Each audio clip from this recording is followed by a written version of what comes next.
안녕하세요. 저는 경북의 한 시골 마을에서 평생을 농사짓고 살아온 할머니입니다. 이름은 김순이고요.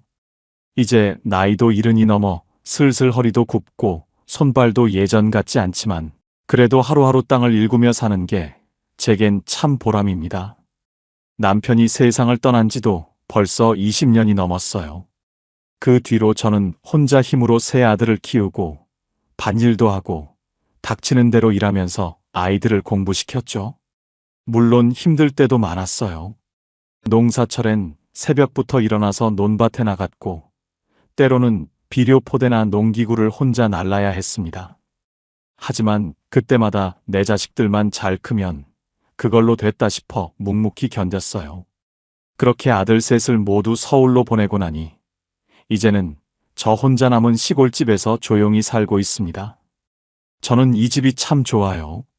남편이 살아생전에 직접 지은 집이고 아이들이 뛰놀던 마당도 여전히 그대로거든요. 그래서 비록 오래되고 낡았어도 저한테는 소중한 추억이 깃든 곳이죠. 그런데요, 제일 큰아들이 결혼을 하고 난 뒤부터 뭔가 달라지기 시작했어요. 며느리 때문이었죠. 우리 큰아들이 결혼한 여자는 서울에 있는 좀 잘 사는 집안 여식이에요. 친정에서 꽤 넉넉하게 자란 것 같더군요. 처음엔 나름 교양 있어 보이고 괜찮다 싶었죠. 그런데 결혼하고 얼마 지나지 않아 그 며느리가 본색을 드러내기 시작했어요. 그 일이 처음 터진 건 큰며느리가 시골집에 내려왔을 때였어요.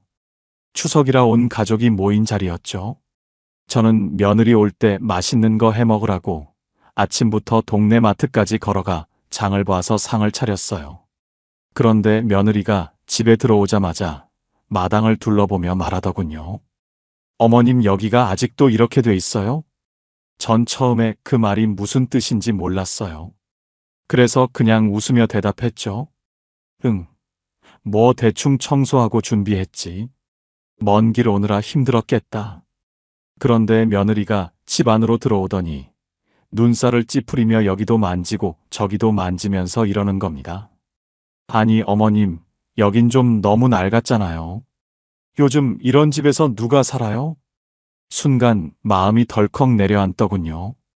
남편이랑 함께 손수 지은 집인데 그걸 낡았다고 대놓고 말하니 기분이 좀 그렇더라고요. 그래도 그냥 웃으며 넘기려 했죠. 아이고, 집이 좀 오래되긴 했지.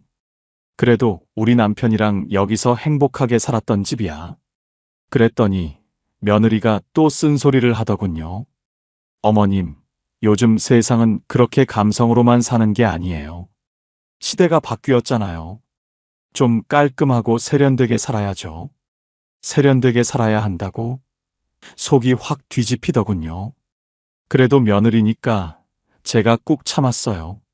그렇긴 해도 난 이 집이 좋아. 여긴 내가 젊을 때부터 살아온 곳이거든. 그때 며느리가 뭘 더 말하려다가 큰아들이 눈치를 주는 바람에 대충 넘어갔어요. 하지만 그날 저녁 밥을 먹다가 또 한 번 터졌죠. 제가 직접 담근 김치를 내놨더니 며느리가 젓가락으로 김치를 툭툭 건드리면서 하는 말이 이겁니다. 어머님, 요즘은 이런 거 안 먹어요. 다들 인터넷으로 주문해서 먹지. 직접 담그는 건 옛날 방식이에요. 위생적이지도 않고요. 어머니 김치 담그실 때 손은 깨끗이 닦으셨어요? 뭐라고? 순간 제가 어이가 없어서 물었죠. 내가 이거 담그느라 얼마나 고생했는데. 너희 가족 먹으라고 새벽부터 배추 절이고 양념해서 만든 건데. 그랬더니 며느리가 피식 웃으며 말하더군요. 아, 부담스러워서 그래요. 요즘 젊은 사람들은 그런 거 받으면 오히려 불편해해요. 전 그냥 깨끗하게 만들어진 음식 사 먹는 게 낫다고 생각해요. 제가 그 말을 듣는 순간 심장이 철렁 내려앉았습니다. 부담스럽다고? 내가 내 자식들 잘 먹으라고 한 건데 그게 불편한 거였나? 그날 밤 마음이 너무 서러워서 잠도 못 잤어요. 내가 뭘 그렇게 잘못했을까? 내가 정말 시대에 뒤처진 사람인가? 거기다 날 더러운 노인 취급을 하다니 하는 생각만 맴돌더군요. 며칠 뒤 큰며느리가 또 내려왔어요. 이번에는 집안을 둘러보더니 아주 작정한 듯한 표정으로 말했습니다. 어머님, 진짜 이 집은 정리하셔야 돼요. 요즘 사람들이 이런 낡은 집을 보면 이미지가 안 좋아져요. 이미지가 안 좋아진다고? 제가 놀라서 되물었죠. 그랬더니 며느리가 고개를 끄덕이며 덧붙이더군요. 맞아요. 어머님이 여기 계속 사시면 사람들이 우리 가족을 어떻게 생각하겠어요? 그냥 서울로 올라오세요. 집은 제가 알아서 팔고 정리해 드릴게요. 그 말을 듣는 순간 머리끝까지 화가 났습니다. 내 집을, 내가 평생 땀 흘려 가꾸고 지켜온 이 집을 내 마음대로 팔겠다고? 이게 무슨 소리야? 그래도 꾹 참으면서 물었습니다. 내가 여기 사는 게 너희 이미지에 왜 안 좋으니? 그랬더니 며느리가 말하더군요. 솔직히 말할게요.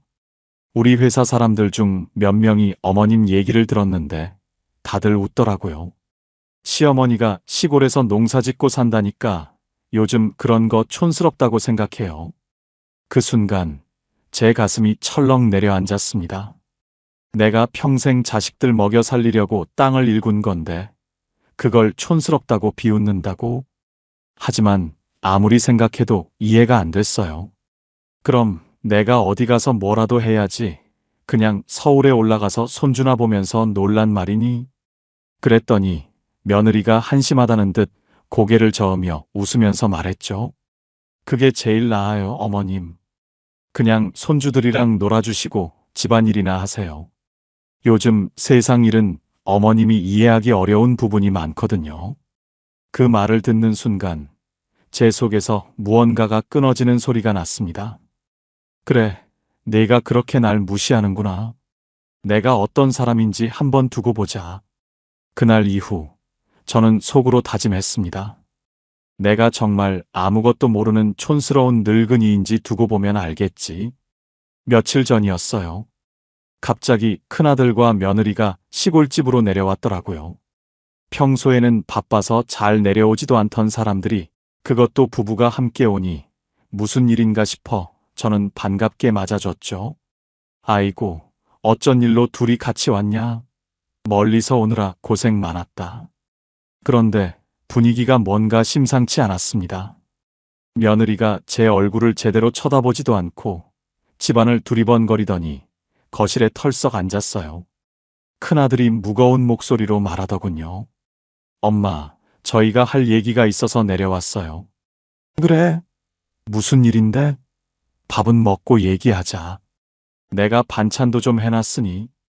그런데 큰며느리가 갑자기 손사래를 치면서 딱 잘라 말하는 겁니다. 아니요, 어머님. 밥은 됐고요. 지금 중요한 얘기부터 할게요. 순간 마음이 쎄한 기분이 들었어요. 보통 사람들이 이런 식으로 말을 꺼내면 좋은 얘기가 나올 리가 없거든요. 그래. 무슨 중요한 일인데 그래? 며느리가 입을 열었어요. 어머님, 제가 친정 쪽 지인 중에 부동산 투자 전문가가 있어요. 요즘 땅값이 많이 올랐거든요. 그래서 제가 알아보니까 어머님 땅도 좋은 조건으로 팔 수 있더라고요. 그 말을 듣는 순간 저는 눈살이 찌푸려졌습니다. 뭐, 내 땅을 팔아? 며느리는 제가 당황한 기색을 보이자 침착하게 말을 이어갔어요. 어머님, 요즘 사람들은 그렇게 돈을 묵혀두지 않아요. 땅을 그냥 놔두면 가치가 떨어질 수 있어요. 제가 대신 잘 굴려서 더 큰 돈을 만들 수 있게 도와드리려고요. 그 순간 속이 부글부글 끓었지만 꾹 참으며 물었죠. 내 땅을 말하는 거냐? 우리 논밭을 팔겠다는 거야? 네, 맞아요. 며느리는 아주 당연하다는 듯 고개를 끄덕이며 말했습니다. 어머님은 어차피 농사도 이제 못 지으시잖아요. 그 땅을 그냥 가지고 있어봐야 세금만 나오고 아무 소용 없어요. 차라리 팔아서 제가 투자할게요. 요즘은 부동산으로 돈을 불리는 게 제일 현명한 방법이에요. 순간 저는 속이 터질 것 같았습니다. 그건 안 된다. 그 땅은 내가 남편이랑 고생해서 일궈낸 거야. 너희 아버지랑 같이 벼도 심고 감자도 캐고 그 땅에서 자식들 키운 건데 내가 그걸 왜 팔아야 하냐? 하지만 며느리는 눈 하나 깜빡하지 않았습니다. 어머님, 그런 감정적인 얘기하시면 곤란해요. 요즘 세상은 현실적으로 생각해야 해요. 감정에 얽매이면 손해보는 겁니다. 저는 너무 어이가 없어서 며느리를 빤히 쳐다봤습니다. 그게 내 말은 내가 그 땅을 그냥 내 마음대로 팔라는 소리냐? 그러자 며느리가 한숨을 푹 쉬면서 아주 무례한 말을 내뱉었어요.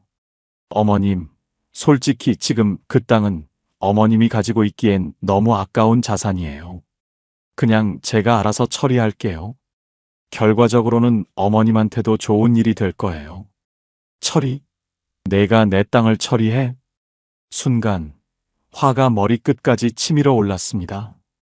그건 안 된다. 그 땅은 내 거다. 내 인생을 바쳐서 일궈낸 땅이야. 제가 이렇게 강하게 나오니까 며느리가 잠시 당황한 표정을 짓더군요. 그러더니 갑자기 억지 웃음을 지으면서 이렇게 말했어요. 아휴, 어머님도 참 제가 어머님을 위해서 하는 거잖아요. 왜 자꾸 고집을 부리세요? 그날 대화는 그렇게 끝났습니다. 저는 며느리에게 단호하게 말했어요. 그 땅을 팔 생각은 추호도 없다. 너희가 뭔 소리를 해도 소용없어. 하지만 그날 밤 며느리는 조용히 제 방문 앞까지 와서 혼자서 뭔가 중얼거리는 소리를 들었어요. 참, 어머님이 고지식해서 문제라니까 그냥 내가 알아서 해야겠다. 그리고 며칠 뒤 청천벽력 같은 일이 터졌습니다. 집 앞으로 우체부가 채무 통보서를 들고 온 겁니다. 김순희 씨 되시죠? 이거 등기 서류입니다. 저는 깜짝 놀라며 편지를 뜯어봤습니다. 그런데 그 안에는 땅을 담보로 잡힌 대출 서류가 들어있더군요. 뭐, 내가 대출을 받았다고? 내가 언제 그런 걸 했다고? 황급히 은행에 전화를 걸었어요. 여보세요? 저 김순희인데요. 이게 어떻게 된 거예요? 내가 대출을 받았다니 말도 안 돼요. 그런데 은행 직원이 아주 뻔뻔하게 말하더군요. 고객님이 직접 인감을 가져오셔서 서류에 서명하셨잖아요. 여기 기록도 남아 있어요. 저는 너무 놀라서 말이 나오지 않았습니다. 내가 그런 적이 없다니까요. 그때 머릿속에 스치듯 떠오르는 얼굴이 있었습니다. 바로 며느리였죠. 며느리가 며칠 전에 집에 내려왔을 때 갑자기 저한테 인감을 어디다 두냐고 물었던 게 기억났어요. 어머님, 도장 어디 두셨어요? 그냥 한번 볼게요. 그때는 별 생각 없이 가르쳐 줬는데 설마 그걸 몰래 가져가서 이런 짓을 한 건가? 저는 바로 큰아들에게 전화를 걸었죠. 야, 내 마누라가 무슨 짓을 한 거야? 내가 이 사실을 알고 있었어? 그런데 큰아들도 말끝을 흐리며 이렇게 말하더군요. 엄마, 사실은 우리가 그 돈이 필요해서. 순간 온몸이 부들부들 떨렸습니다. 뭐, 내가 알고도 모른 척 했단 말이냐? 큰아들은 변명했어요. 엄마, 요즘 세상이 그래요. 우리도 어쩔 수 없었어요. 그 돈을 굴려서 나중에 더 크게 만들어서 돌려드리려고 했어요. 하지만 저는 더 이상 말을 들을 수 없었어요. 내 인생을 바쳐 일군 땅을 내 허락도 없이 도장을 훔쳐서 대출을 받았다고? 그 순간 저는 확신했어요. 이대로 당하고만 있진 않을 거다. 며느리, 내가 내 땅을 그렇게 쉽게 가져갈 수 있을 줄 알았니? 두고 보자. 내가 널 그냥 두진 않을 테니까. 은행에서 대출 서류를 확인하고 집으로 돌아오는 길, 저는 온몸이 후들거려서 길을 제대로 걸을 수가 없었어요. 내가 이 나이에 이런 일을 당하다니. 내 땅을 담보로 대출을 받아? 그것도 내 허락도 없이? 도장을 훔쳐서 서류를 꾸민 거라니. 머릿속이 하얘졌습니다. 평생 농사짓고 남편 잃고 혼자 힘으로 자식들을 키워가며 묵묵히 버텨온 삶이었어요. 그런데 이제 와서 내가 내 땅까지 빼앗길 줄은 몰랐습니다. 집에 도착하자마자 저는 며칠을 멍하니 지냈어요. 밥도 제대로 먹지 못하고 하루 종일 창밖을 바라보며 이런저런 생각에 잠겼죠. 내가 뭘 그렇게 잘못했을까? 내가 이 나이에 자식들한테 이런 취급을 받아야 할 이유가 뭘까? 며칠 뒤 작은 아들한테서 전화가 왔어요. 엄마, 형수네 집 사정이 요즘 좀 안 좋아요. 친정 쪽 사업이 망했다고 하더라고요. 그 말을 듣는 순간 퍼즐 조각이 맞춰지듯 상황이 이해되기 시작했습니다. 그래서 그 며느리가 갑자기 내 땅을 팔아서 돈을 마련하려 했던 거구나. 자기 친정 집안을 살리려고 내 재산을 탐낸 거였어. 순간 속이 터질 것 같았어요. 그렇다고 내 허락도 없이 도장을 훔쳐서 대출까지 받아? 이게 말이 되는 소리냐? 화를 억누르며 작은 아들에게 물었습니다. 그럼 너희 형은 그걸 다 알고 있었던 거냐? 나한테 한마디 상의도 없이? 작은 아들은 말끝을 흐리더군요. 아니, 큰형도 어쩔 수 없었던 것 같아요. 큰형수님이 워낙 강하게 나와서 형도 끌려다니는 것 같던데요. 그 말을 듣고 저는 또 한 번 가슴이 철렁 내려앉았습니다. 아들마저 며느리에게 휘둘리고 있었던 거구나. 그날 밤 저는 다시 한번 제 삶을 돌아보게 됐습니다. 나는 평생 자식들 잘 되라고 내 삶을 바쳤는데 결국 이런 취급을 당하는구나. 이대로 당하고만 있어야 하나? 그러다 문득 옛 기억이 떠올랐어요. 제가 젊은 시절 서울에서 법학을 전공하고 변호사 시험까지 합격했던 시절이요. 그때는 여자라고 무시당하고 일도 얻지 못하는 경우가 많았어요. 그리고 가난 때문에 변호사로 활동하지 못하고 시골로 내려와 남편을 만나 농사를 짓고 살게 되었죠. 법에 대한 열정과 지식은 여전히 제 안에 남아 있었죠. 내가 그 법 지식을 써야 할 때가 온 건가? 서랍을 뒤져보니 먼지가 쌓인 옛날 책들이 나왔습니다. 대학 시절 공부했던 법전과 메모가 가득한 노트들이었죠. 그걸 꺼내드는 순간 제 손끝이 떨리기 시작했어요. 그래, 이걸로 내가 다시 시작하면 된다. 이대로 당하고만 있진 않겠다. 그날 밤부터 저는 밤을 새워 법책을 읽기 시작했습니다. 사문서 위조 부동산 사기죄 채권자 보호. 책장을 넘길 때마다 제 눈이 번뜩였어요. 며느리가 한 짓은 명백한 사문서 위조 및 부동산 사기죄에 해당했고 형사처벌 대상이었습니다. 게다가 제가 받은 채무통보서와 대출 서류를 보니 서명 위조 증거도 확실히 남아 있었어요. 좋아, 이제 내가 할 일은 증거를 모아서 법적으로 대응하는 거다. 저는 바로 동네 도서관을 찾아가 요즘 법률 서적을 찾아 읽었어요. 법이 많이 바뀌었으니 최신 내용을 알아야 했거든요. 도서관 사서가 물었습니다. 어르신, 이 어려운 법책을 뭐 하시려고 보세요? 저는 웃으며 대답했죠. 좀 급한 일이 있어서요. 공부 좀 해야겠네요. 그렇게 매일 도서관에 가서 책을 읽고 집에 와서 다시 복습하고 시간이 갈수록 제 안에서 무언가가 꿈틀거리기 시작했습니다. 그래, 내가 시골 할머니처럼 보일진 몰라도 내 안에는 여전히 법을 아는 사람이 살아있어. 이제 내가 직접 나서야 할 때다. 며칠 뒤 저는 법원에 직접 찾아가 상담을 신청했습니다. 안녕하세요. 제가 사문서 위조와 관련해서 고소를 하고 싶은데요. 직원이 의아한 표정으로 저를 쳐다봤어요. 어르신, 직접 고소하시겠다는 건가요? 네. 제가 알아서 준비할 겁니다. 자료도 다 모았고요. 그날 밤 저는 며느리에게 전화를 걸었습니다. 여보세요? 나다. 며느리가 건성으로 대답했어요. 어머님, 무슨 일이세요? 바빠서 지금 통화는 좀. 그때 저는 단호하게 말했죠. 바쁘긴 하겠지. 내가 저지른 짓이 곧 법원에 올라갈 테니까. 그 말을 들은 며느리가 당황한 목소리로 물었습니다. 네? 무슨 말씀이세요? 넌 내 도장 훔쳐서 대출받은 거 내가 다 알아냈다. 잠깐의 침묵이 흘렀어요. 그리고 며느리가 변명하기 시작했죠. 어머님, 그건요. 사실 제가 다 돌려드리려고 했어요. 오해가 있으신 거예요. 저는 단호히 말을 끊었습니다. 변명하지 마라. 내가 무슨 생각을 했든 상관없다. 이제부터는 법대로 하자. 내가 변호사를 선임하지 않을 거다. 내가 직접 너를 고소할 거니까. 그 순간 전화기 너머로 들려오는 며느리의 목소리가 떨리기 시작했습니다. 어머님, 설마 정말 그러실 건 아니죠? 저는 차갑게 대답했습니다. 두고 봐라. 내가 시골 할머니를 우습게 봤지?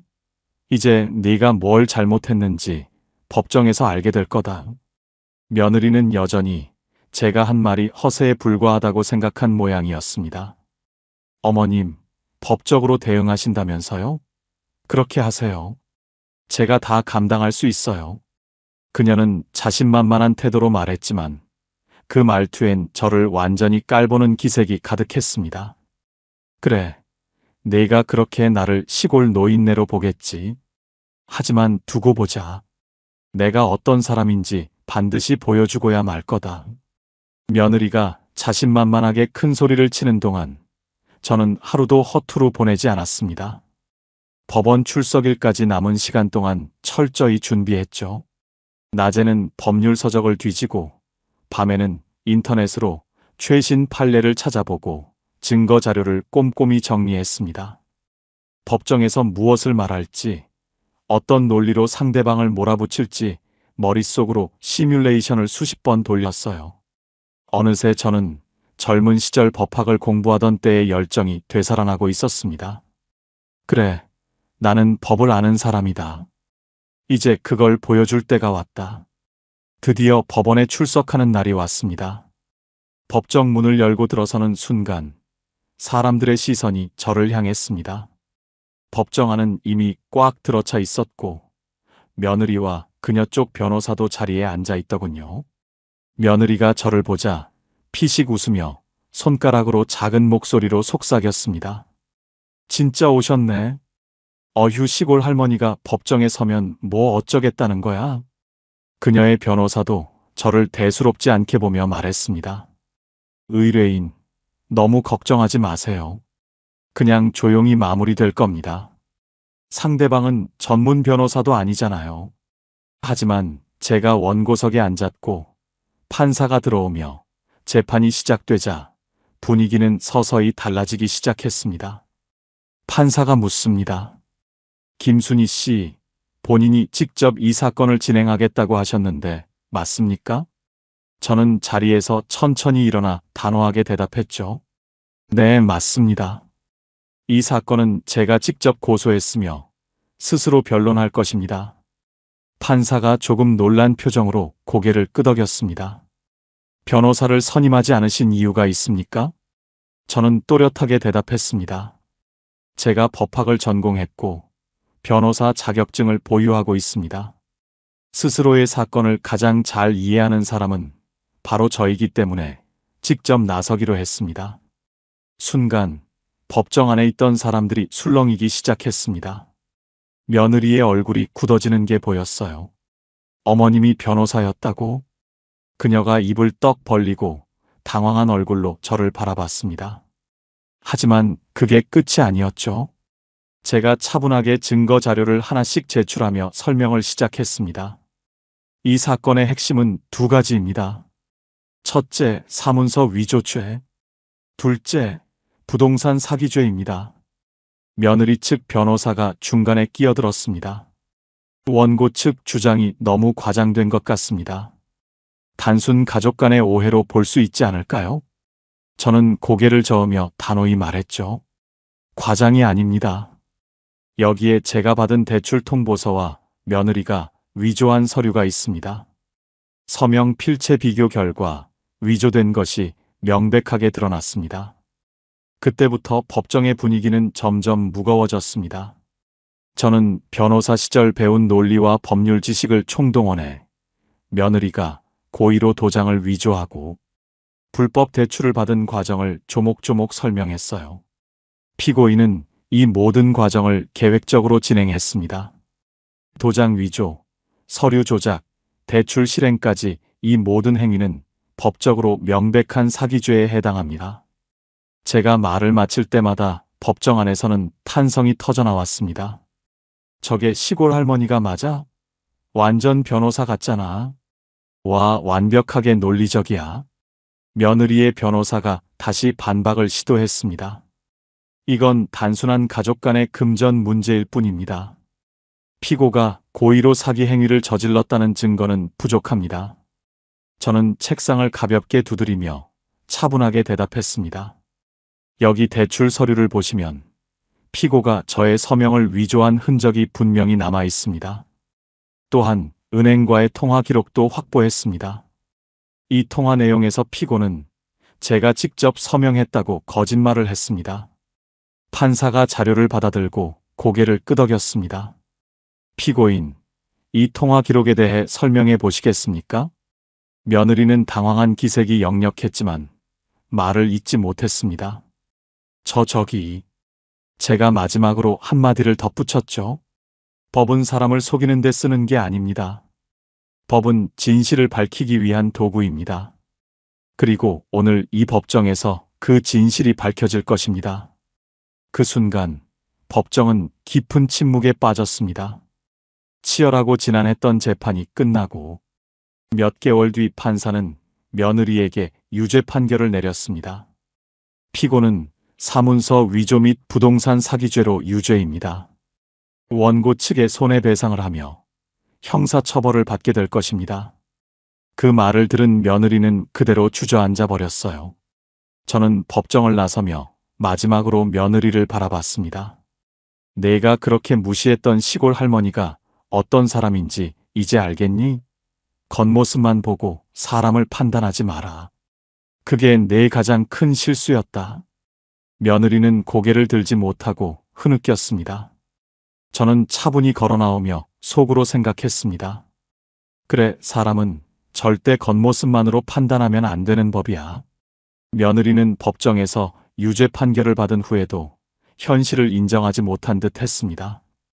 판결이 나오던 순간에도 고개를 숙인 채 흐느끼며 중얼거렸죠. 이게 말이 돼? 시골 할머니가 나를 이렇게 망가뜨리다니. 그 모습을 보고 저는 속으로 한숨을 쉬었어요. 아직도 내가 상황 파악이 안 되는구나. 하지만 진짜 최후는 이제부터 시작이었습니다. 며느리는 제가 법적으로 대응하는 동안에도 여전히 자신만만했었어요. 왜냐고요? 그녀는 친정 집안의 배경을 믿고 있었거든요. 우리 아빠는 상장사 대표야. 내가 법정에서 조금 실수한다고 해서 내 인생이 끝나진 않아. 그러나 문제는 그 친정 집안이 이미 무너지고 있었다는 것이었죠. 며느리의 아버지는 친척과의 공동사업에 실패해서 거액의 부채를 떠안은 상태였고, 그걸 며느리가 무마하려고 제 땅을 담보로 대출을 받았던 것이었습니다. 법정 판결이 나자마자 며느리네 친정의 재정 상황도 급속히 악화되었고 회사는 파산 절차에 들어갔습니다. 며느리의 부모는 결국 집과 재산을 모두 경매로 넘기게 됐고 남은 건 산더미 같은 빚뿐이었죠. 그 사실을 알고 저는 차분히 생각했습니다. 세상 참 공평한 법이지. 사람을 속이고 남을 무시하면 결국 그 죗값을 치르게 되는 법이니까. 며느리는 그럼에도 끝까지 자존심을 버리지 않았습니다. 어머님, 저희가 실수한 건 맞지만 법적 처벌을 받은 이상 이제 서로 그만하죠. 어머님도 저희 가족의 상황이 안 좋으니까 좀 봐주시고요. 그녀는 여전히 자신을 피해자로 포장하고 있었습니다. 그래서 저는 단호하게 말했죠. 그래. 그럼 내가 내 도장 훔쳐서 대출받은 것도 실수였고 내 땅을 내 멋대로 팔려던 것도 실수였단 말이냐? 며느리는 말문이 막혀 아무 말도 못했습니다. 그러자 제가 쐐기를 박았죠. 내가 이제 너희 친정에 빌려준 땅값을 변제하라고 법적으로 조치할 거다. 그게 법이다. 그리고 내가 무슨 일을 했는지 너희 친정 사람들도 이제 알게 될 테니 각오해라. 며느리는 그 말을 듣고 얼굴이 하얗게 질리더군요. 어머님, 그건 너무하잖아요. 우리 가족은 이제 정말 아무것도 남지 않았어요. 저는 웃으면서 말했습니다. 그럼 내가 아무것도 모르는 시골 할머니일 땐 내가 왜 그렇게 날 무시했니? 사람은 누구나 자신이 한 행동에 책임을 져야 하는 법이다. 며느리의 친정 집안은 결국 모든 재산을 잃고 빚쟁이로 전락했습니다. 며느리의 부모는 서로 책임을 떠넘기다가 결국 이혼까지 하게 되었고, 며느리 본인도 재산을 탕진하고 이혼 위기에 처했습니다. 저는 법원 판결 이후 며느리와의 관계를 완전히 끊어버렸어요. 큰아들에게도 단호하게 말했습니다. 너도 똑똑히 들어라. 앞으로 내가 그런 사람하고 계속 같이 살겠다면 내 유산은 너에게 돌아가지 않을 거다. 큰아들은 고개를 숙인 채 아무 말도 못했습니다. 몇 달이 지나고 며느리가 제 집에 울면서 찾아왔습니다. 허름한 옷을 입고 화장도 번진 채로 말이죠. 어머님, 죄송합니다. 제가 정말 몰라봤어요. 그녀는 엉엉 울며 무릎을 꿇었습니다. 제발 한 번만 용서해 주세요. 제가 너무 어리석었어요. 그때는 제가 정말 잘못 판단했어요. 하지만 저는 단호했습니다. 너무 늦었다. 난 용서하지 않는다. 사람을 무시하고 속인 죗값을 내가 치르고 있는 거다. 그녀는 계속 울며 빌었지만 저는 뒤돌아섰습니다. 세상에서 가장 무서운 게 뭔지 이제 알겠지. 사람을 무시하면 안 된다는 걸. 어머님, 제발 한 번만 다시 한 번 기회를. 하지만 제가 마지막으로 남긴 말은 단호했습니다. 기회는 스스로 만드는 거다. 내가 내 재산을 탐하지 않았더라면 이런 결과는 없었을 것이다. 너는 내 선택에 책임을 져라. 그리고 저는 문을 닫았습니다. 그날 이후 며느리는 2번 다시 내 앞에 나타나지 않았습니다. 요즘도 가끔 생각합니다. 그때 내가 참지 않고 법적으로 나선 게 정말 잘한 일이었다. 사람은 누구나 겉모습이나 나이로 판단해서는 안 된다. 내가 법학을 공부한 시골 할머니라는 걸 알게 된 사람들은 이제 더 이상 나를 무시하지 않습니다. 그 후로 저는 농사일을 하며 평온한 하루하루를 보내고 있습니다. 그리고 가끔 손주들이 내려오면 제가 이렇게 말해줍니다. 사람은 절대 겉모습으로만 판단하지 마라. 사람을 진심으로 존중하고 겸손한 마음으로 살아야 한다. 그게 가장 큰 성공이란다. 그 말을 들은 손주들이 고개를 끄덕이며 웃더군요. 할머니, 저희도 그렇게 살게요. 그때 저는 생각했습니다. 그래, 내가 이긴 거다. 사람을 속이고 무시한 죗값을 치른 사람은 결국 모두 무너졌지만 나는 내 자리를 지켰으니까. 그리고 다시 농기구를 들고 밭으로 나갔습니다. 내가 일군 이 땅은 아무도 빼앗을 수 없으니까요.